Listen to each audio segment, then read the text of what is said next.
Comfort creates nothing. Struggle creates you. Iqbal tells us, hardship is not life punishing you. It is life shaping you into what you were meant to become. In Iqbal's philosophy, the self grows only through resistance. Struggle is not suffering, it is the gymnasium where the soul earns strength, identity, and immortality. Today, we continue our 50-part journey through Khudi, the masterpiece where Allama Iqbal reveals the inner secrets of the self. This is episode 08. Take a deep breath, settle your mind, and let the wisdom unfold. Life, says Iqbal, is not given as a finished gift. It is offered as potential. Its realization depends on strength. And strength is born only through resistance. A seed grows not in still air, but by pushing through soil. A wing forms not in silence, but against the pressure of wind. So it is with the self. Without struggle there is no growth of the ego. Comfort is not a blessing, it is suspension. It lulls the self into passivity. It turns possibility into dust. In contrast, hardship is a summons. A divine call to rise, expand, and sharpen. The question, then, is not, why am I tested? But rather, who will I become through this test?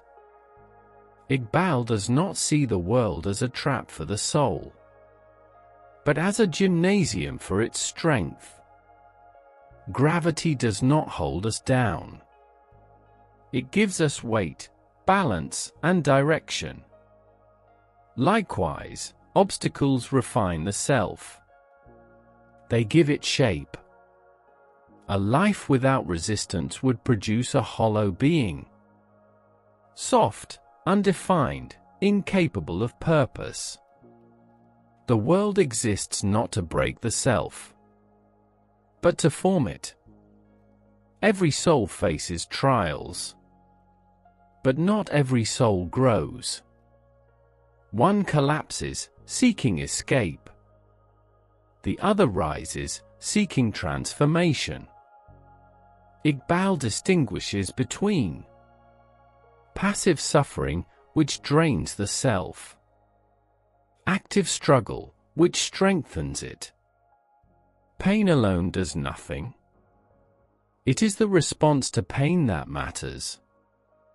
The self matures when it faces difficulty, not as punishment, but as initiation. Struggle is not merely psychological. It is spiritual.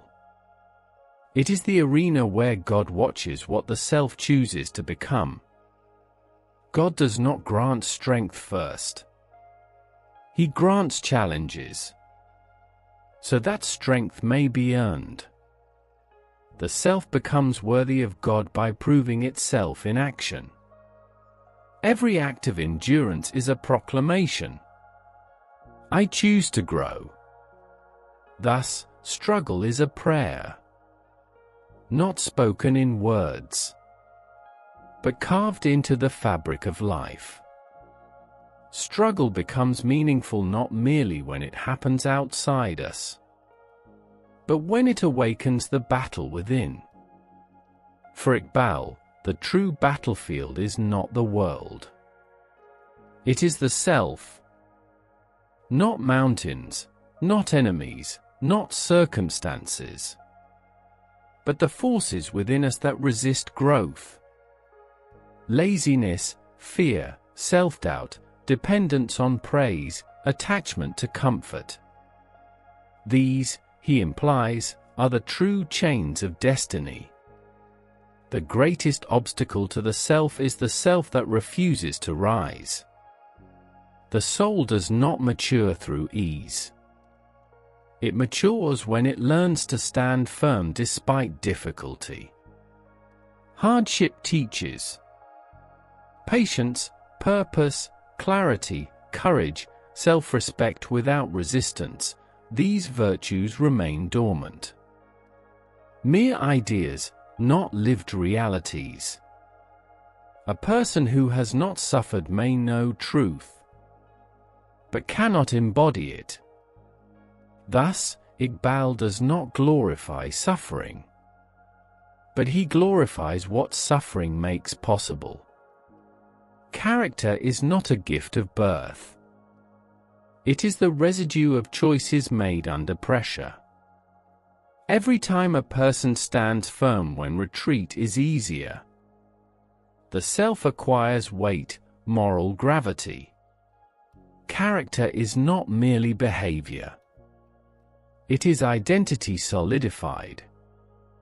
It is the proof that the self has chosen strength over comfort. Weakness yields to circumstances. Character shapes them. Not all striving is noble. A person may struggle for vanity or domination. Iqbal insists that real struggle must be anchored in truth, in service, love, and spiritual purpose. Hardship strips away false motives. When praise disappears, only sincere intention survives. Struggle purifies ego not by destroying the self, but by refining it. The self has two impulses. One seeks expansion through courage and creation. The other seeks dissolution through comfort and fear. Iqbal says that the self must continuously choose which master it will obey. There is no final victory. The battle renews itself each morning, as long as life endures. This ceaseless struggle is not a flaw of existence. It is existence. To struggle is to live. To cease struggling is to begin dying. Strength is not obtained by avoiding weakness, but by confronting it. One does not become brave by avoiding fear, but by carrying fear into action. One does not become resilient by avoiding pain, but by walking consciously through pain. Thus, strength is not the absence of wounds. Strength is the ability to rise with them. Every scar is a record of transformation, a sign that the self refused extinction. And so struggle, far from diminishing the self, deepens its reality. If struggle strengthens the self in this world, what does it mean for its destiny beyond death? Iqbal answers boldly. Only the self that has achieved strength and individuality through struggle endures eternally. Immortality is not automatic.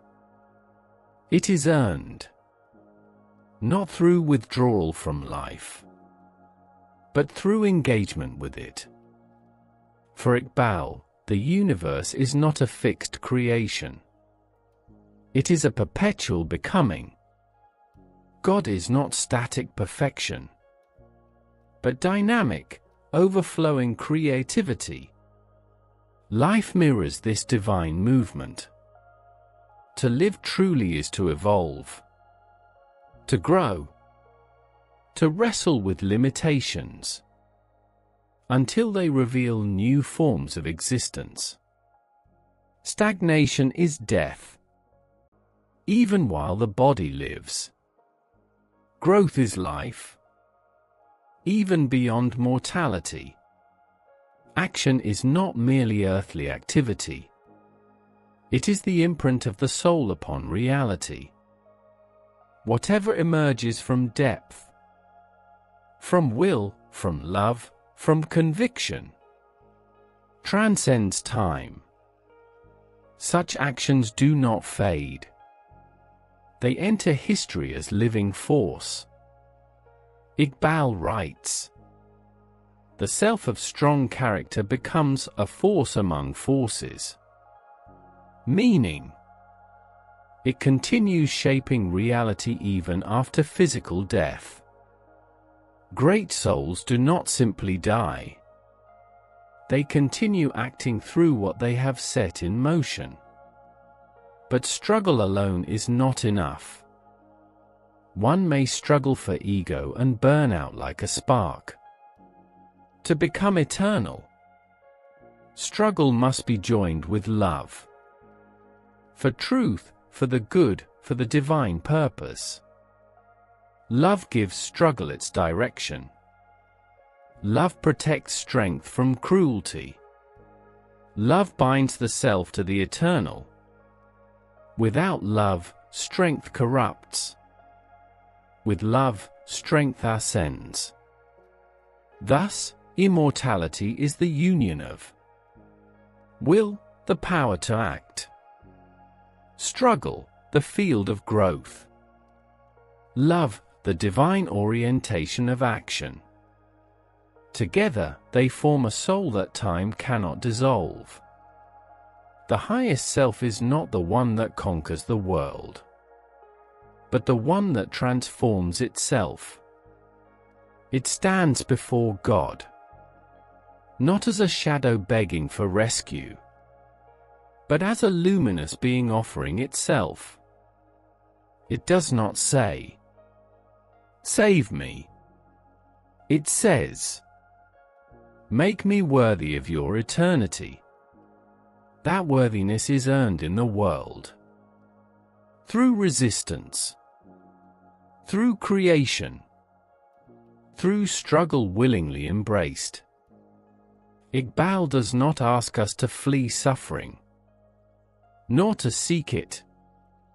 He asks us to use it. To let every challenge draw forth a greater self. Life will not always be kind, but it will always be meaningful. Every moment of effort is a stroke in the painting of our eternal identity. To struggle is to affirm existence. To struggle is to grow. To struggle is to live forever. Thus ends the 8th reflection on Khudi. A reminder that the path to eternity is carved through the resistance of time.